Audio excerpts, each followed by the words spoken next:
Si tu reconnais que ton Jésus n'est pas resté dans les tombeaux, si tu reconnais que c'est lui qui t'a convoqué en ces lieux, on ne peut pas les compter d'entre les morts. Tu vas pousser des cris de joie en l'honneur de son nom ce soir. Tu vas très fort l'acclamer. Tu vas l'acclamer pour la victoire qu'il te donne. Tu vas l'acclamer pour la grâce qu'il déploie dans ta vie. Alléluia.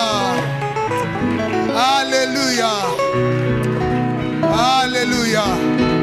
Oui, je sens ta présence ce soir, Seigneur. Et nous pouvons dire que c'est toi le Dieu créateur de toutes choses. Et que de l'Orient à l'Occident, ton nom mérite d'être acclamé comme ça. Plus que ça. Du lever du soleil jusqu'à son couchant, ton nom mérite d'être célébré. Ah, tu n'as pas encore bien acclamé, toi qui es assis. Du lever du soleil jusqu'à son couchant, le nom de Jésus, le nom de Jésus, le nom de Jésus, le nom de Jésus. Alléluia.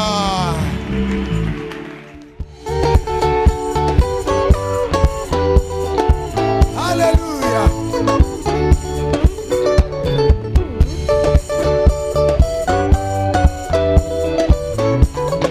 On les chante encore. Aye binga, aye binga.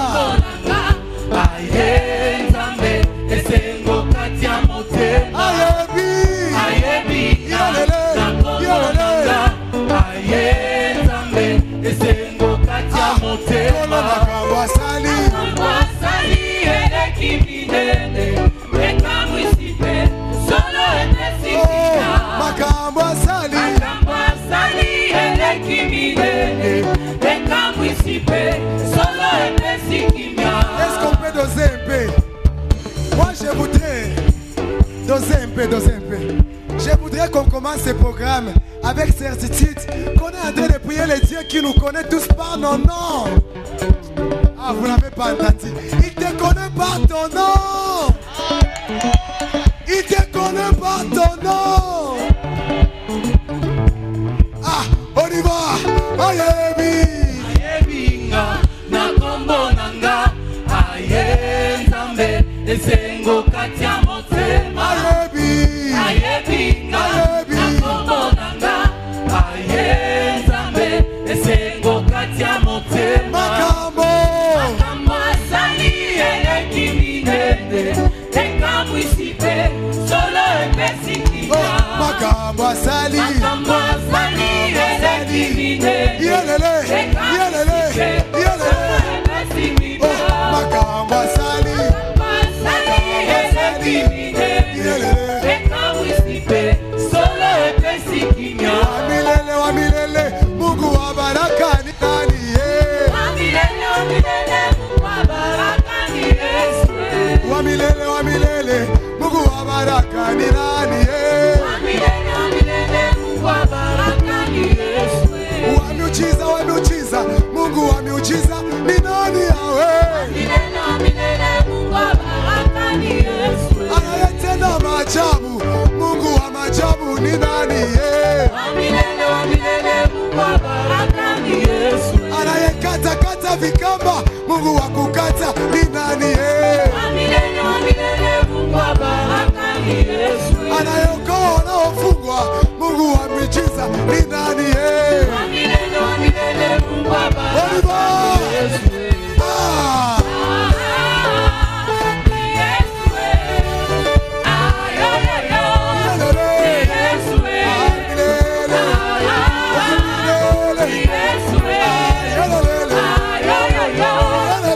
Yesu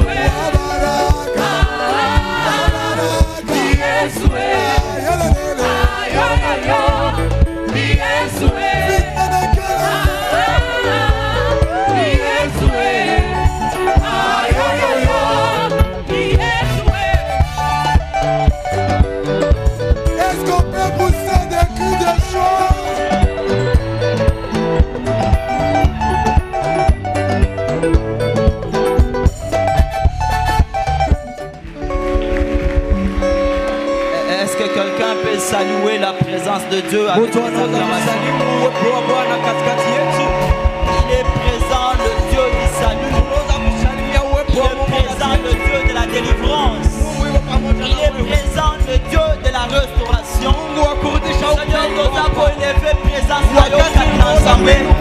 Parce que je sais que ce jour c'est ton jour. Kwa sababu leo najua ni siku yako. Leo ni siku yako. Leo ni siku yako. Leo ni siku yako. Leo ni siku yako. Parce que tu vas le faire et tu vas l'accomplir. Na utaitimiza. Kwa sababu reçois l'honneur et la gloire. Parce que tu es Dieu. Kwa sababu ni C'est Mungu. pourquoi nous t'élevons ainsi, Seigneur. Et nous manifestons notre joie de ta présence. Tunaonesha tafu Parce que yetu tu feras ton service ce jour. kwa sababu utafanya Au nom kazi de yako siku ya Jésus, leo. nous Kwa avons jina la ainsi Yesu. prié. Amen. Amina.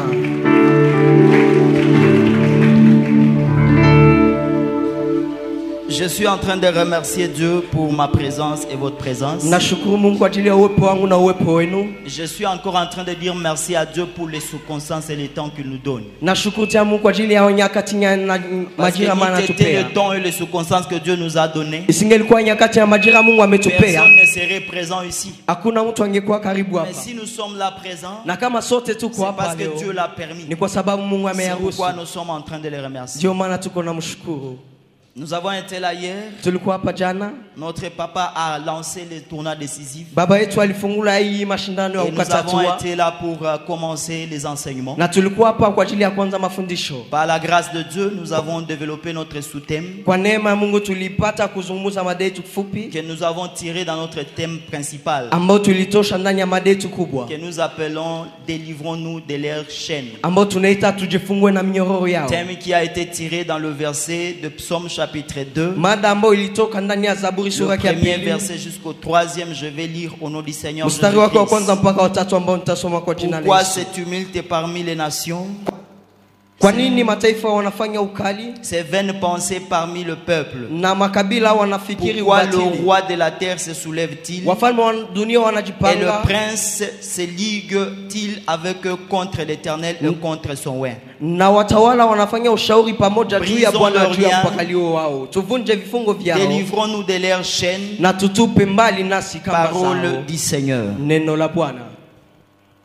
La parole de Dieu nous montre Neno la Mungu linatuonesha que nous avons le pouvoir de briser les liens et les chaînes kwamba tuna uwezo wa kuvunja qui sont minyororo en na train de vifungo nous attacher. ambao vinatufunga. Et quand nous avons vu qu'il y a des chaînes et des liens qui peuvent nous attacher, Na wakati tulipoona kwamba kuna minyororo na nous vifungo vinaweza avons compris kutufunga, qu'il y a un besoin de la délivrance. tulielewa kwamba kuna haja ya ufungulivu. Et la délivrance, ça veut dire sortir de la condamnation. Na ufungulivu inamaanisha kutoka chini ya laana, Parce que les liens et les chaînes kwa sababu vifungo na sont minyororo symboles d'une condamnation. ni alama za kuhukumiwa. C'est pourquoi nous avons tiré notre sous-thème Ndio maana tulitosha mada yetu fupi en l'intitulant comme être libre de toute condamnation. kwa kuita kuwa huru na vifungo Le vyote. verset qui nous a appuyé dans ce thème, Shairi ambayo nous l'avons tiré dans Romains chapitre 8, le premier verset jusqu'à 2. tulitosha ndani ya Roma Au deuxième verset, la Bible est en train de dire ceci: Shairi ya pili Biblia qu'il n'y inasema a hivi: pas de condamnation pour ceux qui sont en Christ. hakuna hukumu kwa wale walio ndani ya Et Kristo. hier, nous avons commencé à développer notre message. Na jana tulianza kufafanua Et nous ujumbe wetu avons démontré les différentes parties que le message contenait. na tulionyesha Et vipengele en fulani première ambao partie, nous ujumbe avons ulikuwa essayé nayo. d'interpréter les concepts de notre sujet. Nafasi ya kwanza tulifafanua maneno Et ya par mada là, yetu, nous avons donné la définition d'une condamnation. na hapo tulipana ufafanuzi ya hukumu, Et nous l'avons appelé comme étant une action prononcée.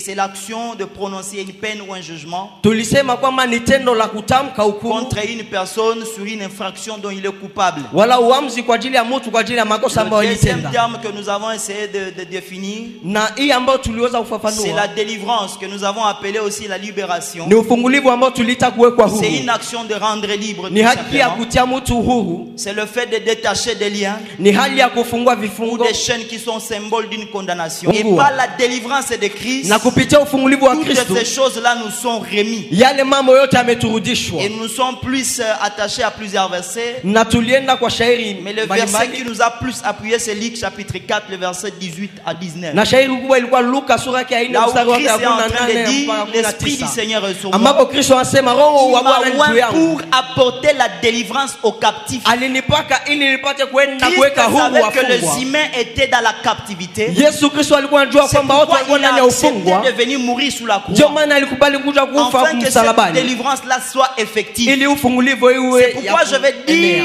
à quelqu'un dans cette ndio ensemble, maana nitaambia mtu ndani ya la kutaniko délivrance c'est une réalité. kwamba ufungulivu ni La kweli. délivrance c'est quelque chose d'effectif. Ufungulivu ni Parce kitu que cha Jésus-Christ kuenea, a dit sur la kwa croix sababu Yesu que Kristo alisema tout s'est accompli. kwamba yote yamekwisha. Alléluia. Amen.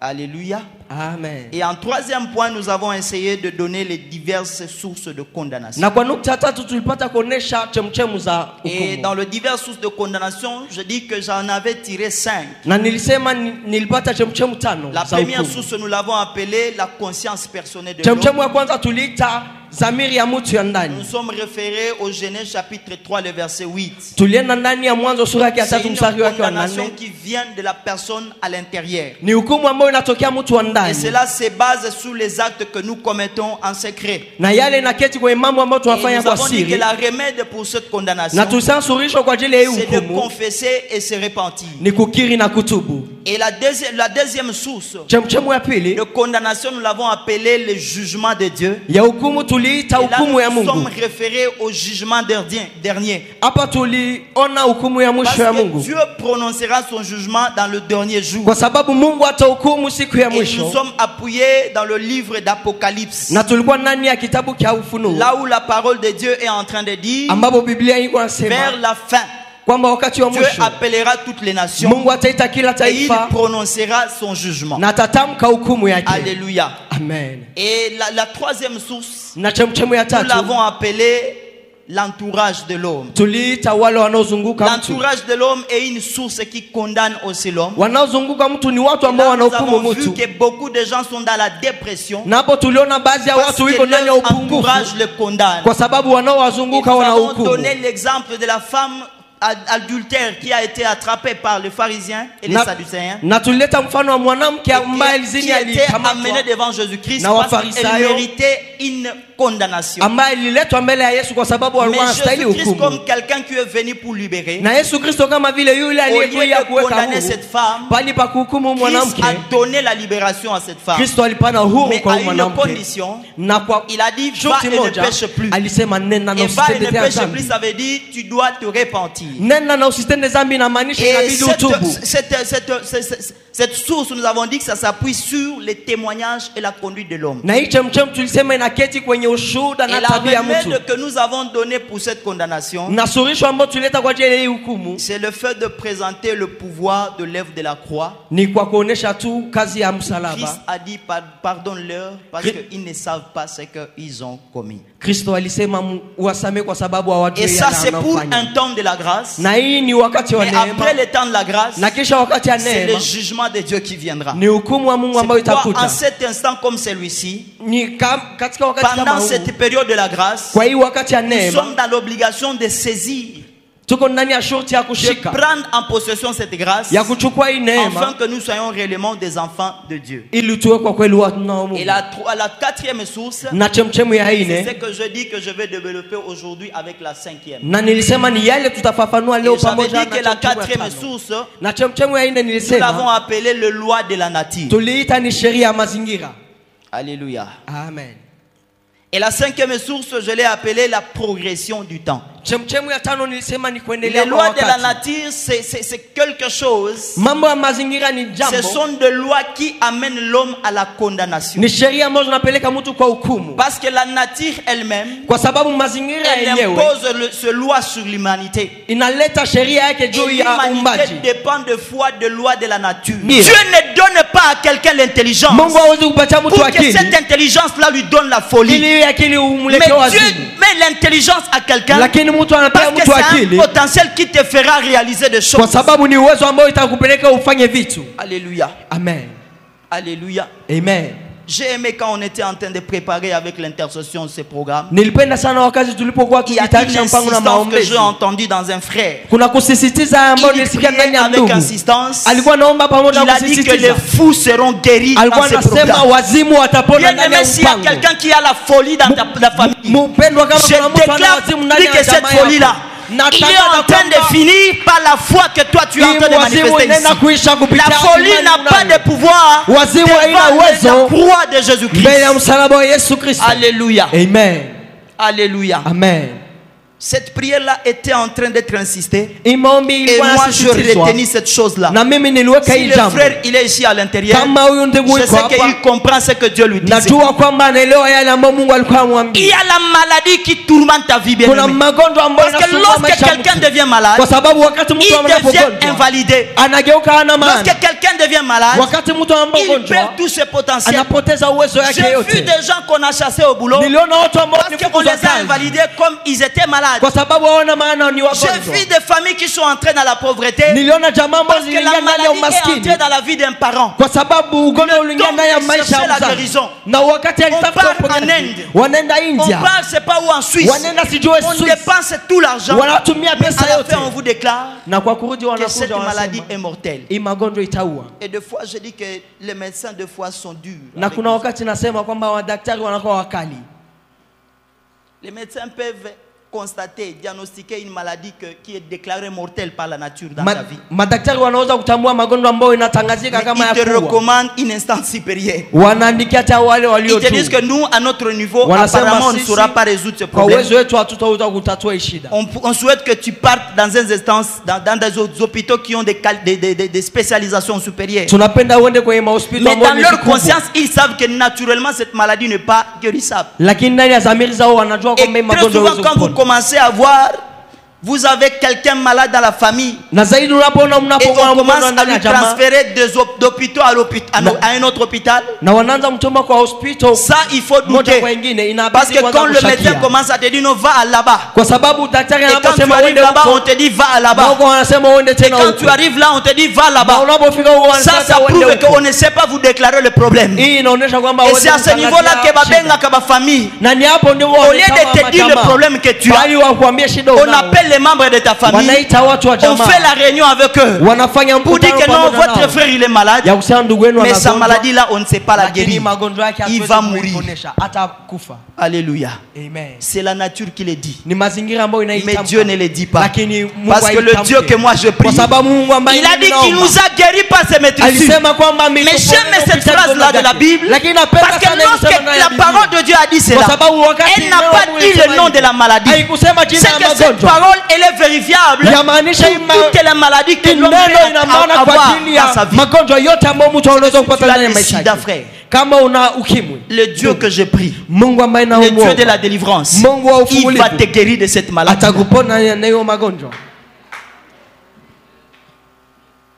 Je sais qu'il y a des gens qui doutent. Moi, très souvent, je ne prie pas. Mais je déclare. Parce que je foi en ma parole. Parce que la parole que je déclare, ce n'est pas ma parole, c'est la parole de Dieu. Et si c'est une parole de Dieu, elle a le pouvoir de la délivrance. Parce que Dieu, quand il a guéri Ézéchias, Dieu n'était pas venu chez Ézéchias, mais Dieu a envoyé un prophète. Un prophète part avec la parole de Dieu. Il ne parle pas avec les médicaments. Il est seulement allé dire à Ézéchias, Dieu me dit que tu es guéri. C'est ce que je suis en train d'annoncer à quelqu'un ici. Dieu me dit que tu es guéri. Alléluia. Amen. Je souhaite que cette parole soit aussi pour ma famille. Parce que tous dans ma famille, je prie que Seigneur, que cette personne-là soit guérie au nom de Jésus.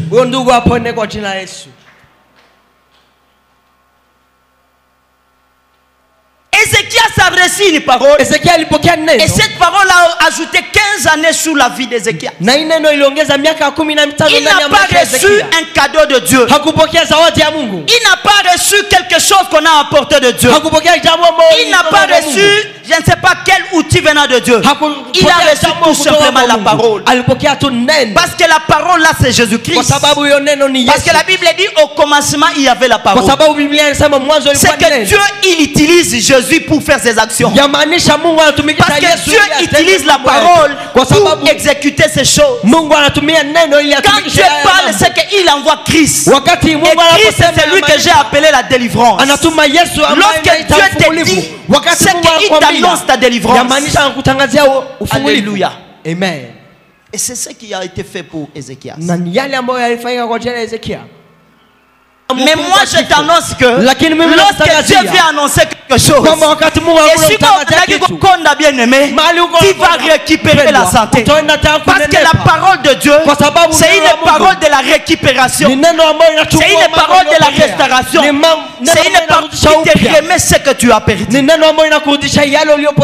Alléluia. Amen. Alléluia. Amen. La deuxième loi. Pour la cinquième, pour la journée d'aujourd'hui, c'est la deuxième. Je l'ai appelé la loi de la progression du temps. Alléluia. Amen. La progression du temps, c'est une loi qui a beaucoup fait souffrir les hommes sur la terre. Si on a trouvé les gens qui sont des déprimés sur la terre, les dépressions des humains sont attachées à la progression du temps. Les maladies de cœur sont attachées à la progression du temps. Parce que lorsque le temps progresse, ça apporte le doute dans la vie des hommes. Vous savez, chacun a les ambitions dans sa vie. Chacun a les rêves dans sa vie. Et ce qui amène quelqu'un à réaliser les rêves, c'est ce que j'ai appelé le potentiel. Et lorsque la progression du temps est en train d'avancer, et qu'on s'attend à voir le rêve se réaliser, lorsque les rêves ne se réalisent pas, il y a la loi de la nature ou la loi du temps qui commence à te condamner. Les gens se disent, c'est que j'ai peut-être échoué, c'est que peut-être moi je ne suis pas en mesure de faire, c'est que peut-être moi je ne suis pas éligible pour ça. Et la progression du temps, c'est la chose qui pousse trop souvent les gens à abandonner là où ils devaient réussir. Beaucoup de gens ont abandonné là où il y avait les réussites. Tout simplement parce que la loi de la progression du temps les ont obligés à abandonner. Bien aimé, la progression du temps, c'est une loi de la nature qui touche l'église, qui touche le monde et qui touche l'humanité entière. C'est pourquoi je suis en train d'en parler aujourd'hui, en fait que ce soit une délivrance dans ta vie. Alléluia. Amen. Beaucoup de nos sœurs, je lis un article, si c'était réel ou vrai, mais je l'ai lu sur internet. On dit qu'on va déclarer le célibat chez les sœurs comme étant un handicap. Et celui qui avait écrit l'article, il a dit que c'est l'OMS qui a écrit ça. Mais j'ai dit que le célibat là, on le déclare par rapport à quoi? Pourquoi on appelle ça un handicap?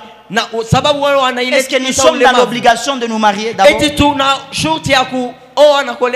Est-ce qu'il y a un âge que Dieu a établi pour que quelqu'un soit marié? Et ils nous ont dit qu'à un certain âge, si on dépasse cet âge-là, on déclare cette personne-là comme étant un handicapé. Mais moi je dis, mais ces gens, ils sont en train de regarder le temps. Mais ils consultent le temps du calendrier. Mais ils ne consultent pas le temps de celui qui gère le temps. Parce que la Bible est en train de dire à Daniel qu'il est le maître de temps et de circonstances. Depuis quand l'OMS peut gérer le temps? Depuis quand quelqu'un peut gérer le temps de ma vie? Bien aimé, quelqu'un qui te déclare que tu es en retard, tu lui dis que je suis en retard par rapport à ton calendrier. Mais je ne suis pas en retard par rapport au calendrier de Dieu. Parce que Dieu, il est le seul qui connaît son calendrier. Yo, il y a du calendrier ensemble. Alors ne me déclare pas en retard. Je ne suis pas en train de vivre parce que toi tu le veux. Mais celui qui me fait vivre, c'est Dieu. C'est que mon temps ne dépend pas de Dieu. Mon temps ne dépend pas de OMS. Mon temps ne dépend pas de l'âge que j'ai aujourd'hui. Parce que mon âge là, c'est par rapport au calendrier des hommes. Mais Dieu a un âge que j'ai par rapport à son calendrier. Et c'est ce qui importe plus dans ma vie. C'est que la loi du temps ne peut pas me condamner. Mais seule la loi du temps de Dieu est en mesure de me condamner.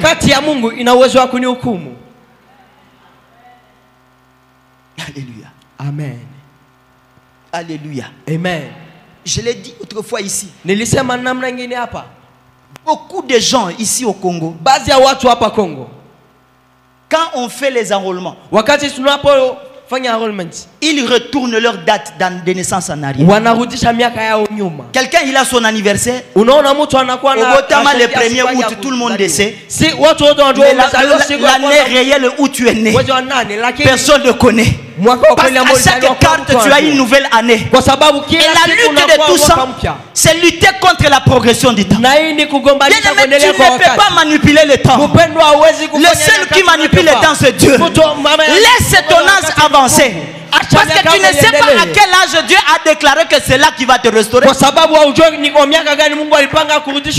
Yozoliko otika la kaka na 18 ans. Mais Dieu avait prévu que c'est à 27 ans que je te bénis. Mais sur ta carte tu ne mets que 18 ans. Et Dieu lui attend 27. Les 27 que tu n'atteindras pas. Okoya kokufa sans recevoir la grâce de Dieu. Parce que toi-même tu étais en train de manipuler ton temps. C'est pourquoi je conseille encore aux bien-aimés. Si tu as encore changé ta date cette année, si tu as changé ton année cette année, lorsqu'on va corriger les cas d'électeurs, dis que j'avais commis une erreur, remets la vraie année pour toi.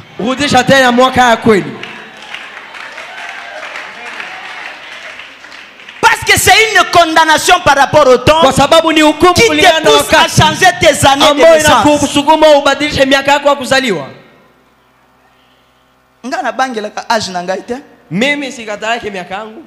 Parce que si je me cachais derrière la jeunesse, comme ça, je vais faire quoi? J'ai vu une sœur qui m'a vu. Il y avait une photo de l'église ici. On avait publié par le média. Et elle a tiré ça sur Facebook. Ma face était là. C'est une sœur avec qui on a chanté dans l'église. Elle était trop jeune. Nous, on était déjà plus âgés que elle m'a dit, Yaya, je suis trop content de te voir comme ça. Parce que je te vis servir Dieu pendant que tes cheveux étaient encore tout noirs. Pendant que ta barbe était encore inexistante. Mais je suis en train de glorifier Dieu parce que je te revois avec une barbe blanche, mais continuer à servir le Dieu. Bien aimé, c'est une action pour laquelle je peux glorifier Dieu. Parce que c'est une grâce d'atteindre l'âge que j'ai aujourd'hui. Il y a des personnes que je souhaitais voir dans ma vie, mais qui ne sont plus là. Parce que la progression du temps les a récupérés. Il y a des familles bien-aimées qui sont dans la condamnation par rapport au temps. Dans certaines familles bien-aimées, lorsque quelqu'un atteint l'âge de 50 ans, parce qu'ils ne dépassent pas la cinquantaine. Les gens meurent dans la cinquantaine. Et aujourd'hui, je suis en train de venir déclarer ceci. Si tu es dans cette famille-là, la loi là de la condamnation à la cinquantaine, je suis en train de l'abolir au nom de Jésus-Christ. Qui vivra longtemps, qui atteindra 72 ans, qui atteindra 80. Parce que c'est ce que Dieu a dit. Parce que c'est ce que Dieu a dit. En Afrique, l'environnement de l'Afrique ne permet pas que les gens dépassent 55 ans. Moi, quand en Afrique, j'atteindrai mes 72 ans. Si toi tu ne veux pas les atteindre, alléluia. Amen. Alléluia. Amen. Alléluia. Amen. Est-ce qu'on peut acclamer Dieu?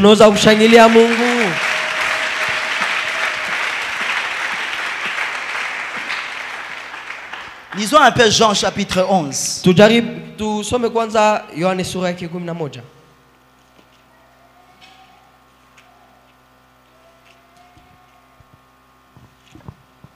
Jean chapitre 11. On lit le 17e verset. La Bible dit ceci. Jésus étant arrivé, trouva que Lazare était déjà mort depuis 4 jours. Et il disait, donc ça dit, Jésus étant arrivé, trouva que Lazare était déjà depuis 4 jours dans le sépulcre. On peut sauter au verset 32. Au verset 32, la Bible est en train de dire ceci. Lorsque Marie fut arrivée là où était Jésus, wakati Maria alipokuwa Yesu et que le vit, na akaona, elle tomba à ses pieds akaangua kwa miguu et lui yake dit, Seigneur, na akamwambia, Bwana, si tu avais été ici, kama ungekuwa hapa mon frère ne serait pas mort. kakangu angefariki. Jésus la voyant pleurer, Yesu akimwona et kilia, les Juifs qui étaient venus avec elle frémit Mayahudi ambao walikuwa en son naye esprit et walifadhaika, fut tous émus. na wote wakiwa na huruma. Et il dit, Akasema, où l'avez-vous mis? mlimweka wapi? Seigneur, lui répondirent-ils, viens Bwana le voir. akamjibu. Jésus pleura. Yesu akalia. Sur quoi les Juifs dirent, voyez comme il l'aimait. Basi Wayuda Et wakasema, quelques-uns tazama namna d'entre gani eux alikuwa dirent, anaomba. lui qui a ouvert les yeux de l'aveugle, Na wamoja wakisema, ne pouvait-il aliyefungua pas faire macho ya aussi que cet wasioona, homme ne meure point? eti hawezi kufanyizia hivyo hivyo kwa Jésus mtu. frémissait de nouveau. Yesu Kristo À lui-même akafadhaika se tena. rendit au sépulcre. Mwenyewe akakwenda C'était kwenye une grotte kaburi. et une pierre était placée devant. Ilikuwa jiwe ambayo Jésus iliwekwa dit, mbele. ôtez la pierre. Yesu Kristo akasema, Marthe, la ondoeni sœur du mort, jiwe. lui dit, Yesu, Martha Seigneur, akasema, il Bwana, sent déjà, ananuka car tayari. il y a 4 jours qu'il est là. Kwa sababu kuna tayari siku Jésus nne lui tangu dit, iko hapo. Basi Yesu n'étais-je pas akamwambia, dit que sikukwambia, si tu crois, tu kwamba verras la ukiamini, gloire de Dieu. utaona utukufu wa Ils Mungu. ôtèrent donc la pierre Wakaondoa basi et jiwe. Jésus levant les yeux en haut et Na dit, Yesu alinyanyua macho yake Père, je te akasema, rends grâce de Baba- ce que tu m'as exaucé. Baba nakushukuru kwa Pour sababu moi, je umenisikia. savais que tu m'exauces toujours. Nilijua kwa sababu Mais je parle à unanijibu. cause de la foule Lakini nasema qui kwa ajili m'entoure ya afin qu'ils ne croient ya pas wanaonizunguka que kwa c'est sababu toi qui m'as hawaamini. envoyé. Kwa waamini kwamba ni Qui- wewe uliyenituma. Afin qu'ils croient que c'est toi qui m'as envoyé. Ili waamini kwamba ni wewe Ayant dit uliyenituma. cela, Na kisha il sema cria hayo, d'une voix forte, akaita kwa sauti Lazare kubwa, sort. Lazaro toka Et le nje. mort sortit les pieds et les mains liés Na yule alitoka nje akifungwa mikono na de miguu bandes et le visage enveloppé d'un linge. kwa sanda na uso wake Jésus leur ukifungwa na dit, kitambaa. Yesu akawaambia, déliez-les et mumfungue laissez-les aller. aende Acclamons la parole de zake. Dieu. Tushangilie neno la Bwana. Ces récits de Lazare, Hii andishi hii kuhusu Lazaro c'est un récit qui me bénit beaucoup. ni andishi ambayo inanibariki sana.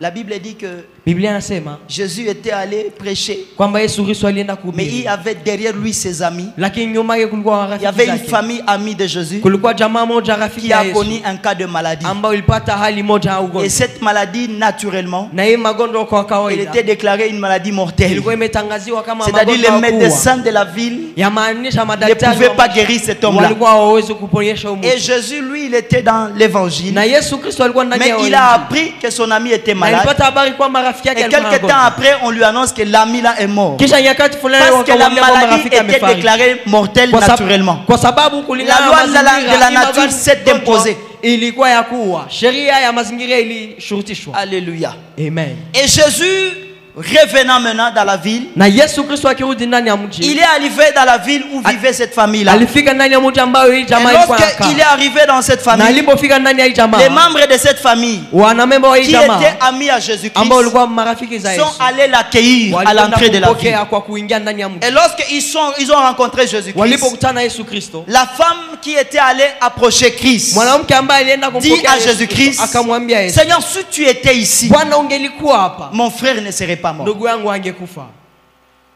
Pour dire que l'homme était en train de dire à Jésus-Christ, Kumaanisha mtu alikuwa si anambia tu Yesu n'étais Kristo, pas venu en retard, kama haungelikuja kwa mon frère ne kuchelewa, pourrait pas mourir. ndugu yangu angefariki. Parce que la femme voyait le temps Kwa sababu mwanamke alikuwa que anaona Jésus nyakati a pris pour retourner dans la ville. ambayo Yesu Kristo Et alichukua elle a ajili ya vu que rudi c'est ndani ya ce mji. temps-là qui a condamné son frère à Na la mort. aliona ilikuwa Parce hiyo que c'est wakati la loi ilihukumu de la ndugu progression yake. du temps. Kwa sababu ni sheria ya kuendelea kwa Il y a wakati. des choses que nous perdons dans la vie Kuna mambo ambayo tunapoteza parce ndani que ya le maisha temps a avancé. kwa sababu nyakati ilikuwa inasogea mbele. Alléluia. Amen. Mais Jésus dit à cette famille, Lakini Yesu akaambia hii jamaa, montrez-moi là où vous avez enterré votre frère. munionyeshe nafasi ambayo mlimzika. Ils l'ont emmené jusqu'à la tombe. Wanampeleka kwenye Et kaburi. dès qu'ils arrivent à la Na tombe, wakati wanapofika kwenye Jésus-Christ kaburi, annonce à ses bien-aimés Yesu Kristo que cette akatangazia hao personne-là va vivre. kwamba huyu mtu ataishi. Alléluia. Amen. Et lorsqu'on dit que cette personne va vivre, Na wanaposema huyu mtu Jésus-Christ ataishi, a demandé à ce qu'on note la pierre qui couvrait la tombe. Yesu Kristo alisema wapate Mais kuondoa jiwe ambalo lorsqu'on dit lilikuwa qu'on limefunika devait kaburi. ôter la pierre, Na wakati wanaposema pour que ilibidi cette personne-là watoshe retrouve jiwe, la vie, ili huyu mtu aishi, une de ses sœurs, mmoja wa dada zake parle à Jésus-Christ anazungumzia et lui dit, Yesu. Seigneur, Anasema mais Bwana, ce que tu es en train de faire là, yale ambayo unafanya la progression du temps ne l'accepte wakati n'accepte pas. inapoendelea Parce que haikubali. dans la progression du Kwa temps, sababu kwa kuendelea un kwa homme wakati, qui est déjà mort, mtu ambaye amefariki après tayari, un temps comme ça, il ne peut plus exister. C'est quelqu'un qui commence déjà à se décomposer. C'est qu'il sent déjà mauvais. 4 jours étaient passés. Dans la nature, le corps de l'homme devait se décomposer. Mais lorsque Lazare est sorti de la tombe, il n'avait pas de signe de décomposition. Parce que la seule chose que Jésus a dit, déliez-les et laissez-les partir. Parce que si Lazare était ressuscité, décomposé, Jésus-Christ pouvait dire amenez-les à l'hôpital.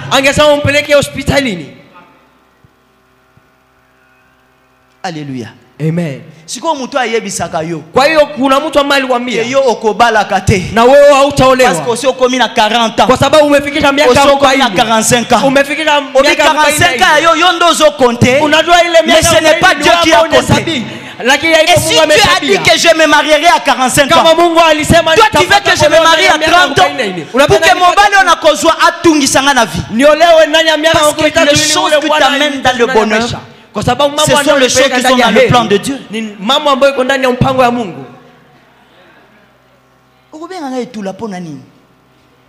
Par rapport à qui? Par rapport à âge nanga? Montre-moi les écritures où Dieu a dit le frère ici, il se mariera donc quand il aura 30 ans. S'il y a cette écriture, dis-moi que Nassina Touli.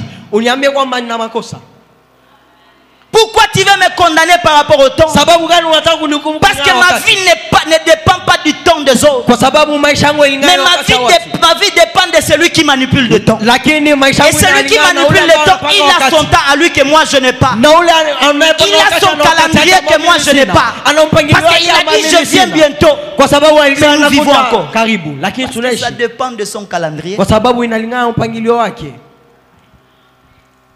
Mais toi, tu veux attacher ma vie au temps du calendrier des hommes. Et tu veux me mettre dans une condamnation.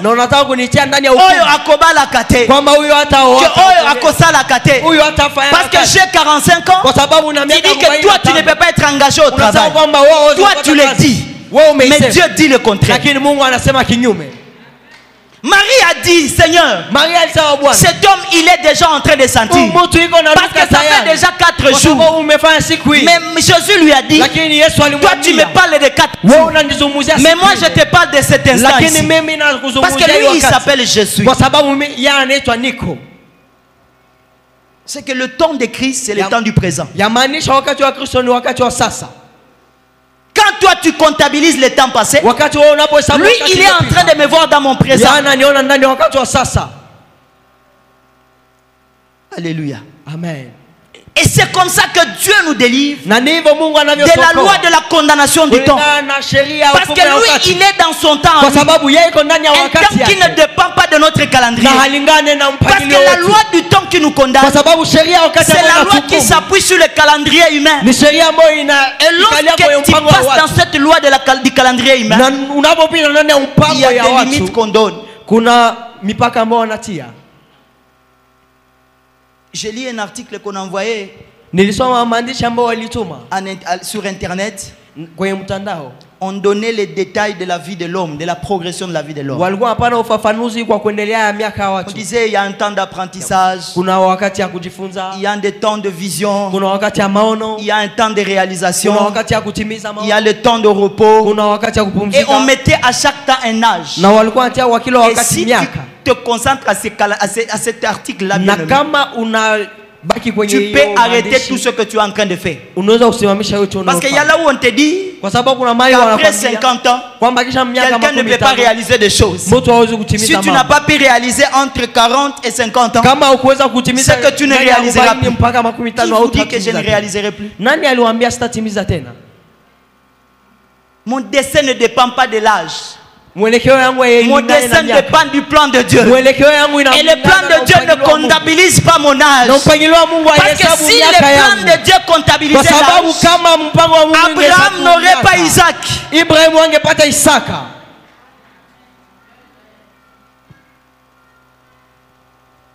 Si le temps de Dieu comptabilisé selon le calendrier des hommes, Sarah ne pouvait pas enfanter. Parce qu'elle devait déjà être dans une époque où elle n'est plus fertile. C'est pourquoi j'annonce à quelqu'un, ton âge n'est pas synonyme de ne plus avoir les enfants. Parce que les enfants viennent de Dieu. Les enfants ne viennent pas de l'âge. Moi j'ai grandi avec un ami. Sa mère a enfanté pendant qu'elle avait 60 ans.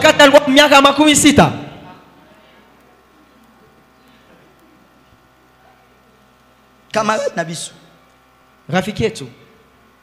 j'ai un oncle à moi. Maman est en train de me dire, mon enfant, j'avais honte.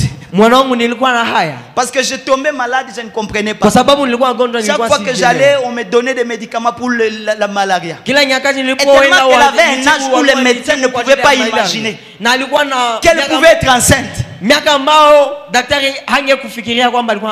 On l'a traité d'autres maladies. Alors que le temps de Dieu était autre.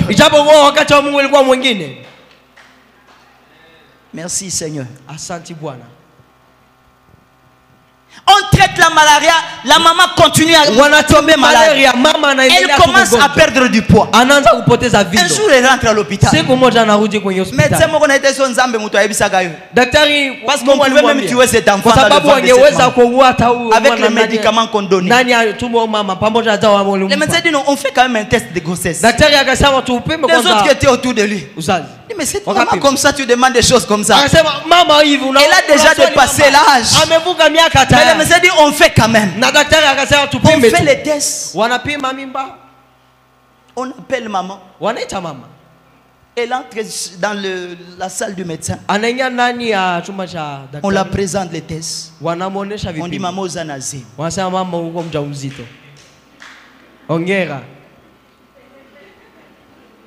Maman a commis collé là. Il dit à mon âge comme ça, je vais avoir un enfant comment? Je vais allaiter l'enfant comment? Mais Dieu, il est le maître de temps et de circonstances. J'ai dit ceci pour t'annoncer, bien-aimé. L'âge que tu as, n'arrête pas la programmation de Dieu. Ce que Dieu a programmé, ça accomplira quel que soit le temps. Quel que soit le temps, ce qu'il a programmé, ça va s'accomplir. Et le petit là, il est, c'est notre petit frère, on l'a. Notre maman, quand il vient nous faire rire, elle dit toujours, elle dit, je suis grand-mère de celui-ci. Et les gens pensaient que c'était l'enfant de ses filles. Parce qu'elle a déjà des filles mariées qui ont des enfants. Mais cet enfant-là, il y en a ces filles qui ont des enfants plus âgés que son enfant. La réalité de Dieu, c'est une autre chose. Parce que Dieu a son temps qui n'est pas notre temps. Dieu a son temps qui ne dépend pas de mon calendrier. C'est pourquoi ne m'appelle pas Etoula. Ne me dis pas que j'ai échoué. Parce que tu ne connais pas la date de ma réussite. La date de ma réussite, elle est écrite dans le promesse de l'Éternel. Parce que je dépends de promesses de Dieu. Que les années passent. Atana sombi lupangote. Nakotika la na foi. Nakotika la na kondima. Que nakotonga kakak. Même si ça sera à 70 ans, ça sera une maison. Ça ne sera pas un véhicule. Quel que soit l'âge à laquelle je le ferai. Mais toutefois, nakotonga. Parce que Dieu a dit, vous bâtirez des maisons et vous les habiterez. Il n'a pas donné le temps à laquelle j'habiterai cette maison. Il n'a pas donné le temps à laquelle je bâtirai cette maison. C'est que même si je suis 65, j'espère en cette parole-là parce que c'est la parole de Dieu. Alléluia. Amen. Je veux que quelqu'un passe dans un tournant dans ses décisions. Parce que je vis des filles qui se sont laissées. J'ai vu des sœurs qui se sont laissées. Ils se sont laissés tomber enceintes. Parce qu'elles ont désespéré. Il a dit que mais je ne vais pas mourir sans enfant. Mais je connais une sœur comme ça. Elle a commis cette erreur-là. Asali Aboti. Mais après une année, 2 ans, un fiancé se présente. Un autre que l'autre qui l'a fait enfanter.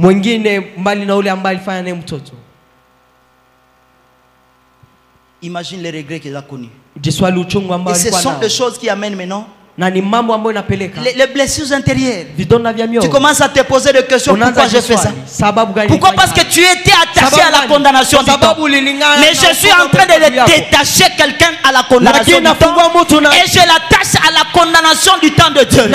Ce que Dieu a dit, c'est ce qui va arriver dans ta vie. Ne te contente pas de ce que les gens disent, mais contente-toi de promesses que Dieu a données. Parce que les promesses de Dieu sont attachées au temps de Dieu.